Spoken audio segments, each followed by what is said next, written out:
duda. Manuel, ¿qué prefieres hablar? ¿De filosofía o de música? Yo prefiero hablar de las dos cosas, Ahí porque creo está. que están vinculadas. Están ¿En vinculadas. serio? ¿Se puede? Así es, sí se puede. Pues sí, sí se puede. Ahora vamos a hablar con el profesor José María Aguerre, que es un filósofo argentino, Manuel, que ha utilizado la música, su pasión por la música, mejor dicho, su pasión por el heavy metal, para hablar de filosofía. Y alguien podría decir, ¿qué tiene que ver? Bueno, tiene muchísimo que ver. Y creo que en esta entrevista lo que estoy diciendo se va a aclarar de una manera bastante evidente, ¿no? Sí, yo creo que nos ven, se van a dar cuenta que a través de las letras, de la diversidad de letras que tiene este género musical como el metal, hay profundidad, hay preguntas. Y eso vamos a ahora conversarlo con el profesor José María Rey. Así que vamos con la entrevista. Bien, amigos de UPC TV, de Contracara, ahora tenemos el gusto de tener en nuestro programa al profesor José María Aguerre, que es profesor de filosofía en varias facultades de la Universidad Católica Argentina. Profesor Aguerre, bienvenido a UPC TV. Un gusto, Martín, un gusto encontrarlos y a todos los televidentes también de la señal. Fíjese, profesor, la filosofía es una especialidad que a muchos les parece muy lejano, muy complicado. Sin embargo, usted desde hace ya buen tiempo ha encontrado, a través de un canal como YouTube, por ejemplo, ha encontrado la manera de explicarle, bueno, en general a todo el mundo, pero sobre todo a los jóvenes, explicarle la filosofía por medio de la música, y además de música con muchos seguidores, desde música rock, ¿no?, hasta heavy metal. ¿Para usted ha sido más fácil acercarse a los jóvenes por medio de estos videos y de la música en general? Martín, yo tengo 53 años y este trabajo empezó hace mucho tiempo atrás, ¿no? Pero empezó en las aulas. Allá por los 90, cuando empezaba a dar mis clases, quería encontrar un canal de comunicación con los alumnos y lo encontré a través de la música, sin duda, y a través del rock en particular, ¿no? Esto que empecé a hacer en aquel tiempo con unos cassettes y con las letras impresas, bueno, luego se convirtió en un trabajo con proyector, con parlantes llevados al aula, tanto en los colegios secundarios donde doy clases como en la universidad donde trabajo especialmente, la Universidad Católica Argentina. Y en este último tiempo, es decir, ese canal de alguna manera se amplió el aula, se agrandó el aula, ¿no? Como decíamos. Mucho. Es decir, y bueno, lo hemos hecho a través de YouTube. Creo que es un medio fantástico para conectarse y para acercar la filosofía a la realidad cotidiana, como seguramente hacían los antiguos filósofos, ¿no? Que filosofaban de las cosas de la vida cotidiana. Ahora, profesor Aguerre, ¿lo puedo llamar José María? Por favor, por supuesto que sí, Manuel. José María, fíjate, como dice Martín, la filosofía es una disciplina que de pronto para muchos es un poco lejana. Sin embargo, es una disciplina muy importante para la vida de cualquier ser humano porque nos ayuda a razonar y a pensar sobre nuestra realidad y nuestra dimensión humana. Lo que yo quisiera es esa conexión con la música, por ejemplo, con el metal, te ha generado muchos seguidores. Pero, ¿cómo tú realizas esa conexión para que la gente pueda entender que no solamente se trata de gente que está cantando o tocando música, sino que es gente también que está expresando una mirada, una forma de sentir su propia existencia? Manuel, yo creo que acá hay muchas cosas que son más preguntas que respuestas, ¿no? Es decir, porque me las sigo haciendo yo. Si nunca supuse que en menos de 2 meses o en 2 meses iba a tener más de 1 millón de vistas en el canal y más de 40.000 suscriptos, ¿no? Es decir, en un canal de YouTube. Eso hay que ser sincero, porque si no, es decir, faltaría contra la humildad, es decir, que para mí es una virtud fundamental, ¿no? Es decir, y yo no esperaba esto. En realidad todo fue un proyecto para suplir la educación presencial durante la pandemia como educación virtual a mis alumnos de la universidad, con lo cual lo armé para mis alumnos y esto estalló. Y tal vez la clave, y que es la respuesta a tu pregunta, tiene que ver con la pasión que le pongo a 2 cosas que para mí son fantásticas, tanto la música y la filosofía. Y yo creo que eso contagia, ¿no? Y no es algo que esté armado, ¿no? Es algo que me sale naturalmente, porque me apasionan las 2 cosas, sobre todo cuando las letras, y especialmente ahora vamos al metal, tocan temáticas de este tipo de una manera muy profunda, ¿no? Es decir, hay una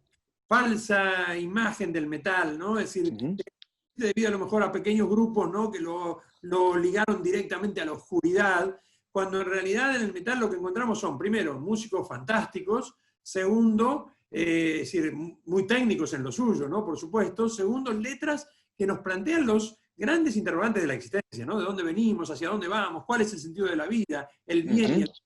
Todas estas cosas desfilan, ¿no? A través de la música, a través del heavy metal, y bueno, por eso se convirtió también en un canal directo de conexión, sin menospreciar otros estilos que también utilizo y que también, con los cuales también me encuentro, ¿no? Es decir, con la gente a través de ellos. Pues te gusta mucho Iron Maiden, ¿no? Acá que Martín es fanático de Iron Maiden, te cuento, ya te voy a dar el adelanto. Las 5 últimas veces que vinieron a mi país, a la Argentina, los fui a ver, ¿no? Ahí en el campo, ahí entre la gente, ¿no? Es decir, pude ir a verlos, ¿no? Es decir, sí, realmente me gustan mucho porque justamente tienen muchísima profundidad en las letras, ¿no? Es decir, y me permiten también hacer este trabajo, ¿no? Usarlas en el buen sentido, porque el arte no está para ser usado, sino aprovecharlas, podríamos decir, es mejor la palabra, para transmitir también mi forma de interpretar la realidad. Nunca trato de interpretar los temas como si explicara lo que los autores quisieron decir, sino lo que a mí me dicen de mi propio mundo. Eso para mí es clave también que lo tengan en cuenta los televidentes y los que nos acompañan, ¿no? Porque si no uno puede cometer errores graves.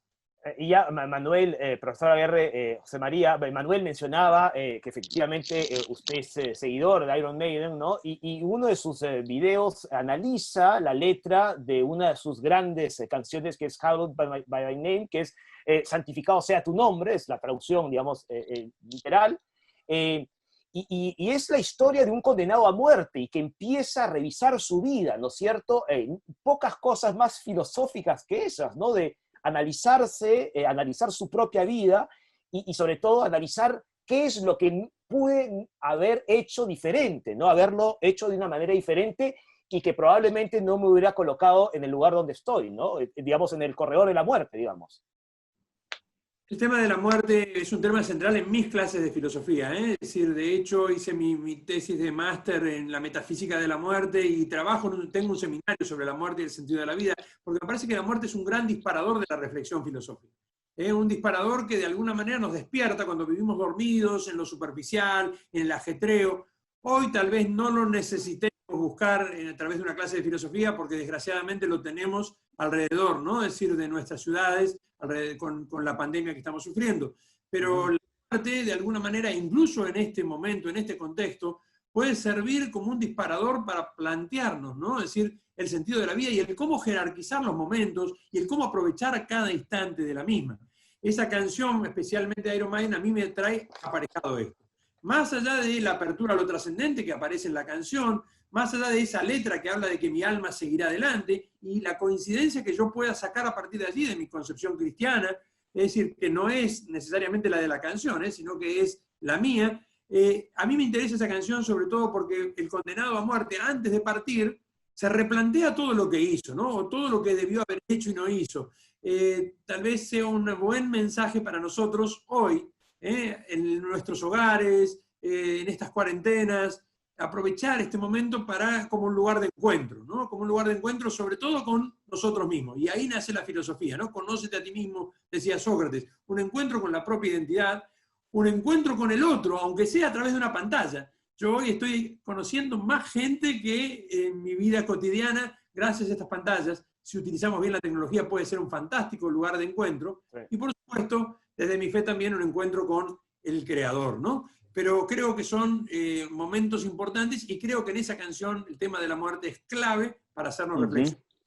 Y ahí va un poco la pregunta de Manuel, ¿no? Tal vez el tocar temas como la muerte, como el sentido de la vida, como el amor, como la amistad, como la manipulación a la cual nos vemos sometidos hoy, son las claves que han hecho que la gente, bueno, vaya siguiendo el canal, ¿no? Y vaya escuchando y pensando, ¿qué es lo que más me interesa? No tanto que piensen como yo, sino que piensen, ¿no? Es decir, y tener un lugar, un disparador para hacerlo. Eso es fundamental, José María. Y yo quería retomar lo que habías dicho tú en relación a tu visión también cristiana. La filosofía nos convoca a hacernos grandes preguntas. Y esas grandes preguntas pasan por la muerte, ¿no? Por quiénes somos, pero también pasa por preguntarnos si existe un ser superior. Desde la filosofía, ¿tú cómo planteas esa aproximación a esa pregunta? Porque es una pregunta muy difícil de abordar. No digo de responder, solo de abordar ya es muy complicado, porque es algo que nos sobrepasa a nosotros los seres humanos. Gracias a Dios la filosofía no vive de las modas, ¿no? Es decir, más de uno de los que comentan y con mucho afecto, y yo también le respondo igual, incluso a aquellos que hacen críticas también le respondo con mucho afecto, aunque han sido pocos, pero te plantean, ¿cómo puede ser usted filósofo y ser creyente, ¿no? Si uno se mira la historia del pensamiento, a lo largo de toda la historia del pensamiento, los filósofos aceptaron la existencia de Dios, es decir, el fenómeno del filósofo ateo es un fenómeno contemporáneo, ¿no? Es decir, ligado a determinadas escuelas filosóficas. Ahora, ¿por qué tal vez esto, Manuel? Porque el problema de Dios no es un problema de fe, es un problema de razón. La existencia de una inteligencia superior, la existencia de un creador, la existencia de un primer motor inmóvil, lo llamaría a Aristóteles, o de Lanús, lo llamaría a Anaxágoras, o de ese Dios que nos hace nos premia si hemos cumplido con el deber, dirá Kant, aunque no coincida con él. La existencia de un Dios es una cuestión que todos los filósofos han podido analizar e incluso demostrar por medio de vías y caminos racionales. Hoy en día pareciera que esto ha quedado reducido al ámbito de la fe, y yo creo que no es así, por eso lo reivindico. Que ese Dios se llame Jesús, que ese Dios haya nacido en un pesebre y haya muerto en una cruz, sí ya supone el don de la fe, ¿no? Y algunos no lo aceptarán, y otros le rezarán a Alá, y otros a Yahvé, pero ya ahí supone un salto, que es el salto de la fe. Ahora, creo que es fundamental recuperar el dialogar acerca de Dios, dialogar desde la razón, y es un poco lo que intento hacer yo también. Más allá de que cuando hago teología también lo aclaro, porque cuando hablo de fe cristiana hago la aclaración pertinente. No es fácil en un mundo que de alguna manera ha decretado la muerte de Dios. Eso lo dijo Nietzsche en 1890, sí, exacto, en nuestros tiempos. Un mundo que de alguna manera piensa que podemos seguir adelante habiéndonos sacado a Dios de encima. Nietzsche decía muy claramente, si no hay Dios, todos los valores y principios que sostienen nuestras sociedades caen hechos pedazos y solo queda la voluntad del más fuerte. Eso es lo que estamos desgraciadamente... Claro, quizás lo que Nietzsche también quiso decir es no la muerte de Dios literal, sino la representación del Dios que el ser humano tiene, ¿no? Por supuesto, ¿no? Por supuesto. Es decir, indudablemente que Nietzsche no está planteando que Dios se haya muerto de viejo, ni mucho menos, ¿no? Sino que de alguna manera lo hemos sacado de la conciencia. Ahora bien, el gran planteo es, esa representación que tiene el ser humano, ¿es un invento propio, como diría Feuerbach, ¿no? Es decir, ¿es una proyección nuestra? ¿O realmente es, de alguna manera, lo que nos llegamos a poder comprender con nuestra inteligencia finita de aquello que está en el fondo de nuestro corazón? Yo creo que va por allí. Sin entrar en el terreno de la fe, Manuel, porque ya desde el terreno de la fe creo que el problema es otro. El problema es si a veces entendemos realmente quién es el Dios de los evangelios o lo malinterpretamos y le hacemos decir lo que nosotros queremos. Bueno, pero ya es otra cuestión más teológica que filosófica, claro, y que también es interesante, ¿no? Pero en la cual yo trato de no meterme tanto. Me interesa más meterme desde la razón. El hombre es un ser abierto a lo trascendente, para mí es una cuestión de razón. Y creo que para muchas bandas de heavy metal también, ¿no? Y lo manifiestan en sus letras.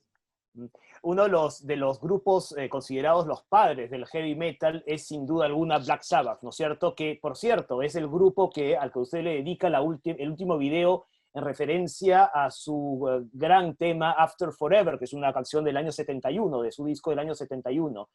En esta canción, fíjense, alguien como Ozzy Osbourne, ¿no es cierto?, el príncipe de las tinieblas, el que es en fin, se pregunta o le pregunta al que lo está escuchando si realmente entiende lo que significa Dios, o si entiende lo que es Cristo, Jesús, o simplemente fue algo que leyó en un libro. De hecho, así empieza la canción, ¿no es cierto? Es decir, mi pregunta, más allá por supuesto, de su interpretación, que lo podemos ver perfectamente en el video, ¿por qué el heavy metal siempre ha estado relacionado con el satanismo cuando gran parte de sus letras corresponden a textos, ¿no es cierto?, sacados de la Biblia? De hecho, Butler, el bajista de Black Sabbath, decía él debe tener como 25 Biblias en casa subrayadas, ¿no es cierto? ¿Por qué siempre ha existido eso cuando en realidad, desde el punto de vista más profundo, mencionan y se basan en la Biblia para sus letras? Yo creo que es por la profundidad de la temática que tocan.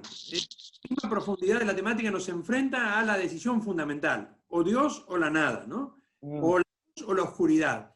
Y entonces, como el hombre es libre y a veces usamos la libertad para el bien y a veces para el mal, también pasa lo mismo que con la creación, ¿no? Están quienes se vuelcan hacia la oscuridad, ¿no? No crean, sino que distorsionan. Y allí entonces empezaron a aparecer bandas, Venom, por allí en el tiempo, luego, es decir, en Noruega con el black metal, ¿no? Es decir, Mike, exacto. tantas otras, ¿no? Los que queman iglesias, José María. Bien, es decir, entre 2 o 3 años quemaron 24, ¿no? Es decir, me metí mucho en la historia del black metal y del black metal, ¿no? Del metal no negro, con bandas como Ancestor o como Mortification, de Brutal Death o de Black, que en el fondo entraron en una lucha que, en algún sentido artístico, porque cuando Black Sabbath habla del demonio, o Iron Maiden, ¿no? Lo representan, lo están haciendo arte, ¿no? Es decir, cuando ellos lo hacían, como dijiste, Manuel, quemaban iglesias, ya no eran arte, ¿no? Se mataron entre ellos, degollaron. No sé. Terrible, ¿no? Terrible. Esa perversión, de alguna manera, que apareció allí, indudablemente es esta oscuridad, que tiene que ver, yo creo, que cuando se enfrentan los grandes temas de la existencia, ¿no? Y ahí aparece el tema de la oscuridad. Ahora, choca, es fuerte, ¿no? Y en los años 70 el mundo es como que se asustó mucho, ¿no? Pero no llegó a ver que en realidad ese árbol no debía tapar el bosque. El metal es mucho más que esa oscuridad. El metal tiene una respuesta muy profunda a esa oscuridad, ni hablar del power metal, ¿no? Que es la luz, es decir, claro, la luz misma, ¿no? Podríamos decir. Y las grandes bandas, yo creo, aún las bandas que han tocado canciones muy oscuras y muy fuertes, como Slayer, ¿no? Por ejemplo, es decir, cuando hablan en serio, yo tengo esta tesis, tienen muy en claro ciertos principios y ciertos valores que tienen más que ver con el bien que con el mal, ¿no? Totalmente. Es mi interpretación. ¿Ya ves, Manuel? ¿Ya ves, Manuel? No, pero a mí me gusta el metal. Yo jamás he hablado mal del metal. Los Señores del Caos es un gran libro, por ejemplo, que explica el black metal, ¿no? Sí, bueno, lo ha mencionado José María, ¿no? Que conoce a Mayhem. Mayhem. Un grupo noruego con una historia dramática, ¿no? Terrible. Y sórdida. Ahí hay más que talento musical, hay enfermedad mental, pues, José María. Y eso no tiene que ver con el género de la música, ya tiene que ver con un asunto universal, ¿no? Efectivamente, sí. Yo creo por eso, Manuel, que cuando se tocan estas temáticas tan fuertes, ahí de alguna manera la personalidad de aquellos que la hacen o que la proyectan influye mucho más que el estilo, ¿no? Es decir, no creo ni que el reggaetón sean estilos musicales que apunten a la oscuridad ni al mal. Lo que pasa es que tal vez en la letra de reggaetón encontremos menos referencias, es decir, a estas grandes temáticas. Y en claro. Bastante menos. Sin menospreciarlo, tienen sus cosas, y alguna vez he hecho análisis también de canciones de reggaetón muy interesantes, ¿no? Sé que los fans del metal, no me atrevería a poner en mi canal un reggaetón ahora, ¿no? Reconozco. No, pierdes el millón de seguidores, pero en 2 minutos. Pero las he analizado también, ¿no? Y es interesante ver cómo de alguna manera el artista hace una obra y el mensaje trasciende incluso la motivación del artista y nos transmite un mensaje hacia nuestra propia existencia, que yo creo que en estos tiempos de pandemia es fundamental. Claro que sí. La música, la posibilidad de gozar de un momento de contemplación, de encuentro, pero también de reflexión. Y creo que en ese sentido es un poco el mínimo aporte que busco hacer con mi canal en estos tiempos, ¿no? Este proyecto. Hemos comenzado con Héctor Maquisi, que es un genio, porque hace milagros, ¿no? Es decir, yo le hago con mi celular, ¿no? Es decir, le hago con mi celular, con mi pantalla, y yo no sé cómo los convierte en esos videos que después ven cientos de miles, porque digo, lo hace él, ¿no? Lo hace todo Héctor. Por cierto, Héctor Maquisi, filósofo peruano, además, ¿no? Filósofo peruano, comunicador, ¿no? Es decir, que de alguna manera todos sus conocimientos los aboca con el poco que yo le doy, ¿no? Y también, obviamente, como filósofo, él sabe resaltar lo que hay que resaltar en cada video, ¿no? Es decir, y eso es José María, no me gustaría terminar esta entrevista, seguramente Manuel tiene una pregunta también, pero no me gustaría terminar esta entrevista sin mencionar otro video que disfruté mucho, de otro grupo que me gusta mucho, que es Megadeth, de su tema Sinfonía de Destrucción, pero que en realidad Dave Mustaine, el guitarrista, el cantante de Megadeth, se reencuentra con sí mismo, ¿no? Porque de alguna manera muestra el vacío existencial que tuvo durante muchos años en su relación seguramente con las drogas, ¿no? En relación a un cuerpo, pues, castigado por aquellos años. También es una manera, pues, de expresarse y de reencontrarse con sí mismo, ¿no? Como ser humano, me refiero. Yo creo que el video que más me gustó hacer es ese, porque cuenta la historia de un hombre que gracias a vivo, ¿no? Es decir, y entonces, y que sigue tocando, ¿no? Es decir, que no, que Sí. está por sacar su próximo disco. Le recomiendo mucho a los televidentes ese video, ¿no? Sobre Megadeth, porque en realidad no es solamente la canción, es también el libro, su autobiografía. Dave Mustaine, Sí. en esa, les recomiendo por favor que no dejen de leerla, ¿no? Es decir, se llama así, Mustaine, nos cuenta en 15 páginas su salida de la droga, pero en unas 300 su vida con la droga. Eso es maravilloso. 17 veces fue internado en clínicas de rehabilitación. Él llega después de haberse hecho pedazos y tener cada vez más éxito en ese mundo de la droga, después de haberse sido expulsado de Metallica. No eran un grupo de Boy Scouts, ¿no? Los de Metallica. Sí, bueno, Claro, no. Que lo expulsaran tenía que ser muy duro para que lo expulsaran por sus acciones y por su violencia. Armar otra gran banda como Megadeth, tener una hermosa esposa, hijos, perderlo todo en el camino por sus adicciones, y en el último momento, no, gracias a Dios no en el último momento, ¿no? Antes de los 50 años, llegar al final, golpear y salir.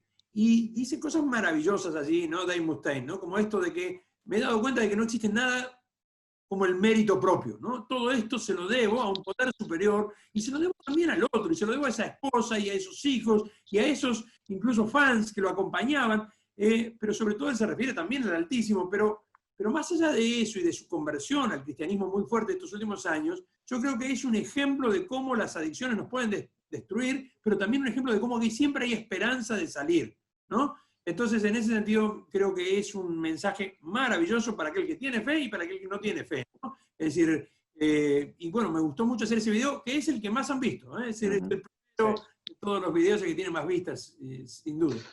José María, tengo una última pregunta. Tú has mencionado a Metallica. Y Metallica tiene un tema que a mí me gusta mucho, que es Enter Sandman, Hombre de las Arenas. Y lo quería vincular justamente a los sueños. Enter Sandman hace una referencia a un sueño, a una entidad que va a visitar, digamos, a alguien, ¿no? Y no creo que sea una visita muy grata. Todo eso se traduce a los miedos, a los temores. La filosofía también aborda el asunto del temor a lo desconocido. ¿Tú cómo lo planteas como filósofo? Los asuntos que no podemos conocer porque nos sobrepasan o porque no tenemos las herramientas para poder afrontarlos en primera instancia. A ver, yo pensé que me ibas a preguntar por el lado de, otra vez, de la oscuridad y el satanismo. Yo me acuerdo de unas palabras de James sobre ese tema de Metallica que dijo, y dijo malas palabras, no las vamos a repetir, como diciendo, a mí esas cosas son y así. Nunca Metallica tuvo que ver con eso. Con el alcohol sí tuvieron que ver más de una vez. Sí, muchísimo, muchísimo. No con eso, ¿no? Es decir, no con claro. eso. Ahora, lo que vos planteás es mucho más profundo, ¿no? Y tiene que ver con el tema de los temores. Yo creo que tiene que ver mucho con el asumir la existencia del misterio, ¿no? Misterio es lo que está oculto, lo que nos trasciende. Y supone, de alguna manera, una actitud fundamental para el filósofo que, como dije al principio de la entrevista, es la humildad. La humildad significa reconocer, en primer lugar, todo lo que valemos. Hoy en día la desvalorización personal hace estragos. Nos convertimos en nuestras máscaras, en nuestros disfraces, y el miedo nos hace construirnos un muro. El miedo construye muros, no lo dije yo, ¿eh? Roger Waters lo dijo alguna vez, ¿no? Claro, es decir, exacto. Y entonces el siglo XX ha sido el siglo de los grandes muros, ¿eh? El muro de Berlín, la cortina de hierro, el muro de Gaza, los muros de los barrios cerrados, ¿no? Es decir, que tienen miedo del exterior. Es decir, el miedo construye muros. Entonces, bueno, José María, el miedo a la pandemia, lo estamos viviendo. El miedo a la pandemia, momento. ¿no? Que no sé. Miren qué lindos fueron los primeros días cuando parecía que Japón y China hablaban, los sunitas y los chiitas se relacionaban, todos parecían que éramos hermanos, y qué feo ya después cuando empezaron a ver quién vende la vacuna, ¿no? Es decir, quién va a ganar más, cuál va a ser el negocio. Es decir, ¿qué habrá detrás de todo esto? ¿Habrá salido de un laboratorio o habrá salido de un mercado? Fíjense, el temor nos lleva a el odio, nos lleva a la destrucción. ¿Cómo se vence ese temor? Primero aceptando humildemente lo que valemos, luego también nuestras limitaciones y que necesitamos del otro. O sea, a mí me gusta mucho repetir, ¿no? solos no podemos, pero estoy convencido de que no estamos solos, que no estamos solos. Y entonces en el rostro de esa familiar con el cual ahora compartimos más horas de lo que pensábamos, ¿no? Aunque pueda ser difícil a veces, en el abrazo de ese ser querido, en la mirada de alguien que desde Perú hoy en día se conecta conmigo y nos conocemos y charlamos como si nos conocíamos hace años. Es decir, en esos lugares se puede vencer el temor. El temor a no ser nada, el temor a aceptar las propias limitaciones. Y solo aquel que enfrenta esos temores, la muerte es uno de ellos, puede encontrar la grandeza que tiene el hombre y lo magnífico que es esta existencia, ¿no? Yo creo que has dado en la clave. Yo creo que los grandes problemas del hombre y los grandes dictadores y los grandes poderes que dominan al otro y hacen todas las barbaridades que no vamos a nombrar ahora, tienen mucho que ver con el miedo, un miedo no resuelto. Si enfrentamos esos temores, yo creo que haríamos un mundo mucho más humano, mucho más justo y hermano también. José María, queremos agradecerte mucho la conversación, la entrevista. Voy a pedirle además a nuestro amigo Héctor Makishi que la próxima vez tratemos que sea acá en Perú, cuando todo esto acabe. Y además compartimos otra cosa que nos gusta mucho a Manuel y a mí también, y a usted también, que es el fútbol. Usted de River, compartimos una franja, que usted del equipo y nosotros de la selección, yo también de mi equipo, pero eso es otra cosa, que en fin. Y el fútbol y la filosofía seguramente también tienen un nexo del que algún día podremos conversar. Claro que sí. Tu comentario, Martín, ha hecho que la mitad de los que ven mis videos ahora dejen de verlos, sobre todo los que son de Boca. No tenía que decir eso. Soy de River, no queda otra que reconocerlo, pero los quiero mucho los de Boca también. Si no... Claro, el fútbol une, además, tiene que unir siempre. Por siempre. supuesto. Por supuesto. Y entre los pueblos nuestros de Perú y Argentina, ni hablar, ¿no? Nos ha unido muchísimo también y nos apreciamos muchísimo. José María, lo último, pregunta filosófica, pero de por pudolera. ¿Gallardo todavía tiene futuro en River? Ahí está. Es un inmortal, ¿no? Trasciende. Es un inmortal. Un abrazo fuerte. Muchísimas gracias, José María, muy amable. Un gran gusto Muchísimas haber gracias. estado con ustedes. Bueno, Martín, qué interesante es hacer un ejercicio lúdico, ¿no? Con la música, la filosofía. O sea, el profesor José María Aguerre nos ha dado una cátedra de cómo poder establecer ese tipo de conexiones. Pues parecía que no, pero hay una relación directa entre la música y en este caso la filosofía y sobre todo entre el metal, que aparentemente es un género de la música muy alejado, pero yo diría que es muy cercano a esos textos que tocan muchos temas muy profundos como la muerte, como el miedo, como la oscuridad, ¿no es cierto? Así que yo creo que el profesor Aguerre pues, ha sido muy claro en sus conceptos, ¿no? Y eso es muy propicio justamente para poder formular grandes preguntas, que es lo que hace la filosofía. Efectivamente. Y ya que hablamos de la muerte, tenemos también que volver a mencionar a lo de Ennio Morricone, Manuel, que nos ha dejado esta semana, y que nos ha penado a muchos, a muchos, porque ha formado parte pues, también de nuestro amor por el cine también, por la música y por estas bandas sonoras que nos han dejado unos recuerdos imborrables, ¿no? Sí, Martín, mira, yo sé que él tiene muchas composiciones de gran factura, pero a nivel personal, la que siempre tengo en la cabeza es la del bueno, el malo y el feo, ¿no? Y tengo grabadas las imágenes de los rostros de Clint Eastwood, ¿no? Lee Van Cleef y Eli Wallace. O sea, eso es imborrable y con ese fondo musical ya queda básicamente en la inmortalidad. Y en esa película también está este otro tema que es Ecstasy of Gold, ¿no? Éxtasis del oro, que Metallica ha incorporado al inicio de sus conciertos, ¿no es cierto? Además tiene una versión bien interesante. Y quería comentarte una carta que dejó Ennio Morricone a su muerte, que empieza: yo, Ennio Morricone, he muerto, ¿no? Y que se despide de sus amigos y sus familiares, dice que lo hace de esa manera porque no quería molestar, ¿no es cierto? Y luego deja una frase para su esposa, María Travia, con la que comparte su vida desde el año 50, 70 años, Manuel, juntos. Imagínate cuánto tiempo.